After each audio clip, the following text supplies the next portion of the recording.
नमस्कार। प्रभा साक्षी news network पर आप सभी का स्वागत है।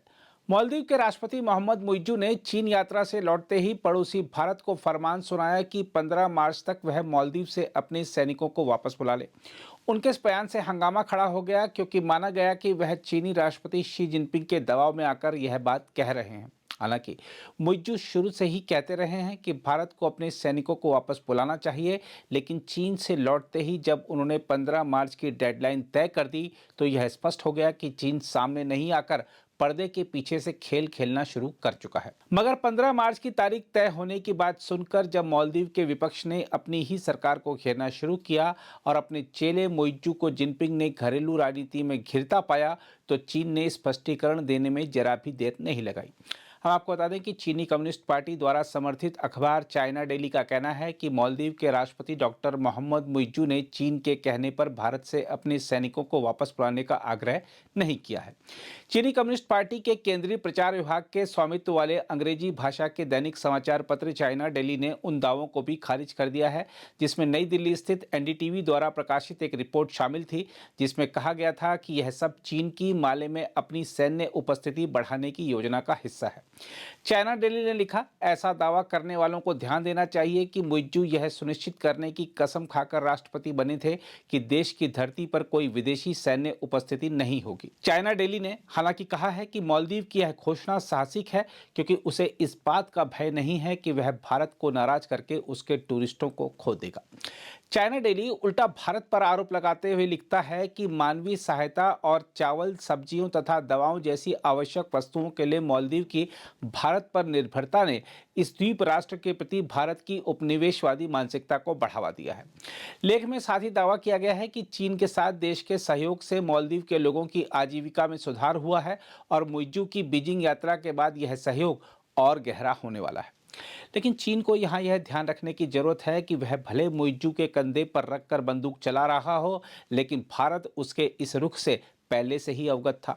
भारत पहले दिन से समझ रहा था कि मुइज्जू चीन के प्रतिनिधि के रूप में कार्य करेंगे। इसलिए जब मालदीव के राष्ट्रपति के शपथ ग्रहण समारोह में शामिल होने का न्योता भारत समेत विभिन्न देशों को भेजा गया, तो भारत सरकार ने विदेश मंत्री एस जयशंकर या विदेश राज्य मंत्रियों को वहां भेजने की बजाय केंद्रीय मंत्री और अरुणाचल प्रदेश से सांसद किरण रिजिजू को माले भेज दिया। उल्लेखनीय है कि चीन अरुणाचल प्रदेश पर अपना दावा करता है, इसलिए जब भारत ने किरण रिजिजू को माले भेजा तो ड्रैगन जल भुन गया था।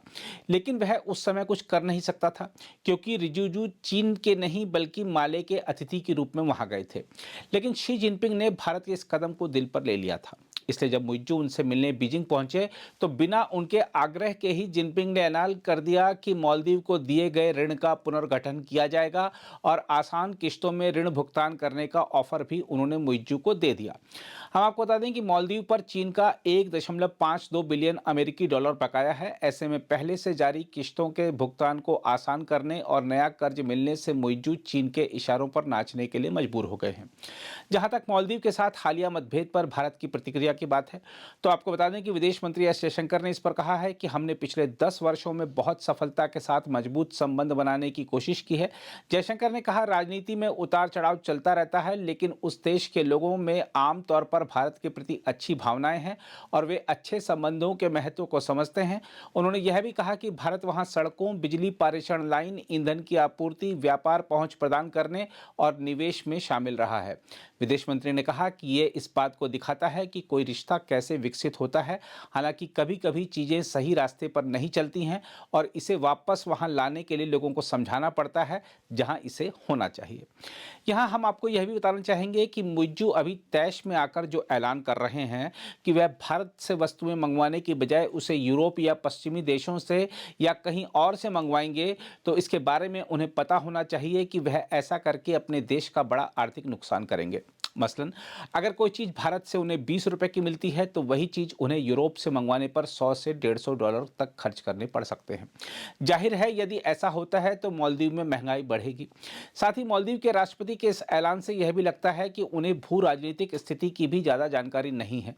मालदीव के राष्ट्रपति को समझना होगा कि जरूरत का सामान हो या आपात मदद, भारत से वह तत्काल माले पहुंच सकता है, जबकि कहीं और से मंगवाने पर उसे कई दिन और हफ्तों का समय लग सकता है। अगर आप भी लेना चाहते हैं देश दुनिया की तमाम जानकारी तो आज ही सब्सक्राइब करें हमारे चैनल को। साथ ही नीचे दिए बेल आइकन को जरूर दबाएं ताकि हर अपडेट आप तक पहुंच सके।